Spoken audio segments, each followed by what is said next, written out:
మహిళా దినోత్సవం సందర్భంగా మనతో మాట్లాడడానికి మహారెడ్డి శ్రేయారెడ్డి ఉన్నారు. మాట్లాడించే ప్రయత్నం చేద్దాం. చెప్పండి, ముందుగా మీకు మహిళా దినోత్సవ శుభాకాంక్షలు. Thank you so much YR TV ప్రేక్షకులకు, మన తెలంగాణ ఆడబిడ్డలకు, భారతదేశ ఆడపడుచులకు ప్రతి ఒక్కరికి happy women's day. Okay madam, తెలంగాణలో చూసుకుంటే మహిళలంతా కూడా మహాలక్ష్మి పథకం కావచ్చు, ఇతర పథకాలు మరి మాకు అంతా కూడా అంతే అనే ఉద్దేశంతో కాంగ్రెస్ ప్రభుత్వానికి అయితే ఓటేసారు. మరి ఈరోజు కాంగ్రెస్ ప్రభుత్వం అధికారంలోకి వచ్చి 15 నెలలు అవుతుంది. ఇప్పటి వరకు కూడా వాళ్ళు ఇచ్చినటువంటి హామీలు కూడా ఎక్కడ కూడా నెరవేరిన దాఖలు లేవంటూ మహిళలు అయితే ఎక్కడ చూసినా కూడా ఆగ్రహం వ్యక్తం చేస్తున్నారు. మీరు ఏం చెప్పదలుచుకున్నారు ఈ విషయం? నేను మహిళలకు ఏం చెప్పదలుచుకున్నానంటే, నాకు తెలుసు మీరు ఎంతో ప్రేమతోటి, ఎంతో ఆశతోటి మీరు నమ్మడం జరిగింది. మీకు ప్రామిస్ చేసినవి నెరవేరుస్తారని చెప్పి కాంగ్రెస్ ప్రభుత్వం, కానీ వాళ్ళు చేయకపోగా బీఆర్ఎస్ ప్రభుత్వంలో పెట్టిన పథకాలు అంటే పిల్లలు చనిపోవద్దు, తల్లులు ఆరోగ్యంగా ఉండాలని చెప్పి పెట్టిన కేసీఆర్ కిట్ అయినా, లేకపోతే కళ్యాణ లక్ష్మి చెక్ అయినా, ఆడపిల్లలు మంచిగా సంతోషంగా పెళ్లి చేసుకొని ఉండాలి, కుటుంబానికి సహాయపడాలని చెప్పి ఆర్థిక సహాయం అందించిన కళ్యాణ లక్ష్మి చెక్ అయినా, లేకపోతే ఉమెన్ స్కాలర్షిప్ అయినా, ఇప్పుడు చూసుకుంటే కాలేజెస్లో కనీసం ఫీ రియంబర్స్మెంట్ కూడా లేకుండా పోయింది. అట్లా ప్రతి ఒక్క రంగంలో చూసుకుంటే మీకు మోసాలు తప్పితే ఇంక ఏమీ ఎదుర్కోలేకపోయినరు. ఉన్న పథకాలను కూడా కనీసం నెరవేర్చలేక మిమ్మల్ని బాధ పెడుతున్న కాంగ్రెస్ ప్రభుత్వానికి మీరే బుద్ధి చెప్పాలి. మీరే ముందుకొచ్చి మీరు అడగాలి. మీరు గొంతెత్తి అడిగినప్పుడే మీకు ఏదైనా దక్కుతుంది. మీకు 2500 అని చెప్పి ఆ పథకం అన్నారు, అది మట్టిలో కలిసిపోయింది. 500 గ్యాస్ సిలిండర్ అన్నారు, అది ఆతాపతా లేకుండా పోయింది. ఇవన్నీ వీళ్ళు మీరు అడగలేరనుకో, మహిళలం అందరం కలుపుకట్టుగా మనం వెళ్ళి అడగలేదనుకో, ఇంకా చులకనగా మనల్ని తీసుకొని వీళ్ళు ఏదైతేనే మేము మోసం చేయగలుగుతాము అన్న దానితోటి వాళ్ళు ముందుకు వెళ్తారు. కాబట్టి ఈ మహిళా దినోత్సవం సందర్భంగా మనం అందరం కలుపుగట్టుగా ముందుకెళ్ళి ప్రశ్నించాలని చెప్పి కోరుకుంటున్నాం.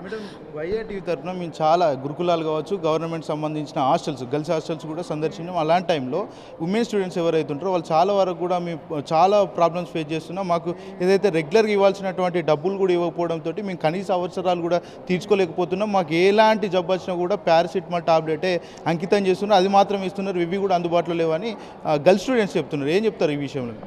మీకు సందర్భం చెప్పాలి, మీరు చెప్పింది ముమ్మాటికి నిజమే భరత్ గారు.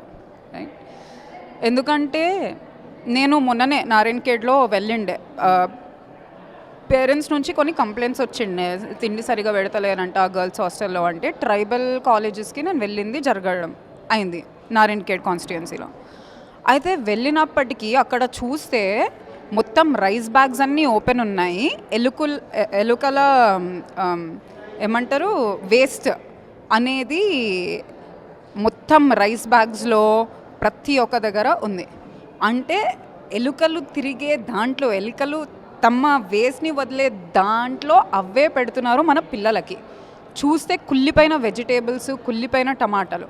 నేను వెళ్ళి అక్కడ ప్రిన్సిపల్ మ్యామ్కి అడిగినాను, ఎందుకు మ్యామ్ ఇట్లా అవుతుంది, మీకేమైనా సహాయం కావాలా మా తరపున, మీకేమైనా కాంట్రాక్టర్ సపోర్ట్ చేస్తలేరా, మీరు చెప్పండి మాకు, మీతో కలిసి మేము చేస్తాము, మీకు ఏ సహాయం ఉన్నా మేము తోడుగా ఉంటామని చెప్పి చెప్పడం జరిగింది.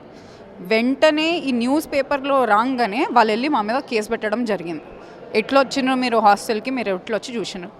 అరే, పిల్లలకి మంచి లేకపోతే మీరు కనీసం పట్టించుకోకుండా మీరు మా మీద పడి మీరు ఏడుస్తే మేము ఆగుతాం అనుకుంటున్నారా? ఈ కేసులకు మేము భయపడతాం అనుకుంటున్నారా?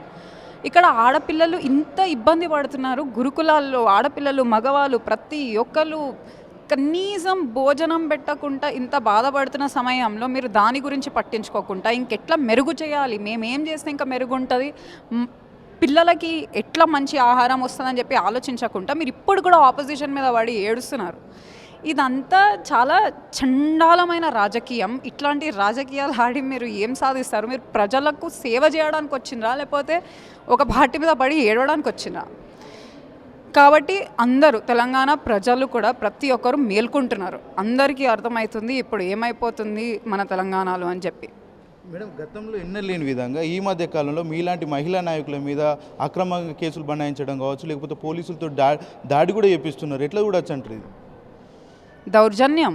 మహిళల పట్ల లేని గౌరవం, ఏం చేస్తేనే మాకెవరేమంటారు అన్న అహంకారం, ఇదొకటే నేను చూస్తున్నాను ప్రస్తుతం ఉన్న అధికారుల మీద. వాళ్ళు అట్లాంటి చర్యలకే గురిపడుతున్నారు. కానీ మీరు ఏమి చేసినా మేము భయపడము, మేము ముందుకు సాగుతాము, ప్రజల తరపున ప్రజల కోసమే మేము పోరాడతామని చెప్పి నేను చెప్తున్నాను. మహిళలను కోటీశ్వరాలను చేస్తామని మంత్రి సీతక్క చెప్పింది. మరి చేసే అవకాశాలు ఏమైనా ఉంటాయా? ఆల్రెడీ 15 నెలలు అయిపోయింది, ఇంకా 3 ఏళ్ళ కాలమే ఉంది. 3 ఏళ్ళ కాలంలో మరి నిజంగానే కోటీశ్వరు మహిళలు అంత అవుతారు అనుకోవచ్చు? అంటే రేవంత్ రెడ్డి గారికి నా విన్నపం ఏంటంటే, మీరు కోటీశ్వరులను చేద్దామనుకుంటున్నారు, మంచి ఆలోచన. కానీ మొదట మీరు ప్రామిస్ చేసిన 6 గ్యారంటీల్లో ఉన్నవి ఫస్ట్ అమలు చేయండి. ఫస్ట్ అవిటితో స్టార్ట్ చేయండి. దాని తర్వాత మీరు సరే చేద్దాం అనుకుందాం. కానీ మీరు ఇదే చేయకుండా మీరు అది చేస్తారా అంటే జనాలు నవ్వుకుంటున్నారు. అందుకోసం మీకు కూడా నవ్వొచ్చి దేవుళ్ళ మీద ఒట్లు పెడుతున్నా అని చెప్పి నాకు అర్థమైంది. కానీ ఉట్టి మాటలు చెప్పడం మానేయండి. ఎందుకంటే ప్రజలు నమ్మి మోసపోవడానికి ఇంకా అయిపోయింది, ఆ టైం అయిపోయింది. యువర్ టైమ్ ఇస్ డన్ అని చెప్పి. రాష్ట్ర వ్యాప్తంగా రేపులు కూడా ఎక్కువ సంఘటనలు చోటు చేసుకుంటున్నాయి. లా అండ్ ఆర్డర్ కూడా పూర్తిగా దెబ్బతిందని చెప్తున్నారు. మరి ముఖ్యమంత్రి రేవంత్ రెడ్డి హోంశాఖ మంత్రిగా ఉన్నాడు. మరి ఇలాంటి విఫలాలు ఎందుకు జరుగుతున్నాయి అనుకోవచ్చు? మనము చూసినట్లయితే మనం తెలంగాణలో తెలంగాణ రైజింగ్ అని చెప్పి ఒకటి లోగో పెట్టుకొని తిరుగుతూ ఉన్నారు. ఆ తెలంగాణ రైజింగ్ దేంట్లో అవుతుంది? మనకు క్రైమ్ రేట్లో అవుతుంది, వయలెన్స్ అగైన్స్ ఉమెన్స్లో మనకు రేజ్ అవుతుంది తెలంగాణ. కాబట్టి అయినా ఏంటంటే మనం తెలిసిందే దేంట్లో కూడా చాతగాని పనులలాగా చేస్తున్నారు. కాబట్టి అంటే చేయడం రాకపోతే అట్లీస్ట్ వాళ్ళకి వీళ్ళకి ఇవ్వాలి, అన్నీ నాకే రావాలి, పవర్ అంతా నాకే ఉండాలని చెప్పి ఒక రాజకీయ లబ్ధి కోసం అని చెప్పి ఆయన కోసం అని చెప్పి ఆయన పెట్టుకుంటున్నాడు. అందుకోసం ఏమీ నెరవేర్చలేకపోతున్నాడు. మీరు చూడొచ్చు, మీరు ఇక్కడ కూడా చూడొచ్చు. పోలీసులు కూడా నేను చెప్తున్నాను, నా తరపున అసలు నేను ఫేస్ చేసిన సిచ్యువేషన్ అని చెప్తున్నాను. ఇప్పుడు ఇండియన్ నేషనల్ కాంగ్రెస్ నుంచి ఒక సోషల్ మీడియా కోఆర్డినేటర్ అయిన పార్టీ నుండి పదవి ఉన్న ఒక అతను నాకు క్యారెక్టర్ అసాసినేషన్ చేసి అశ్లీలంగా మాట్లాడిన తర్వాత నేను వెళ్ళి కేసు వేస్తే పోలీస్ స్టేషన్లో కనీసం ఇప్పటి వరకు యాక్షన్ తీసుకుంది లేదు.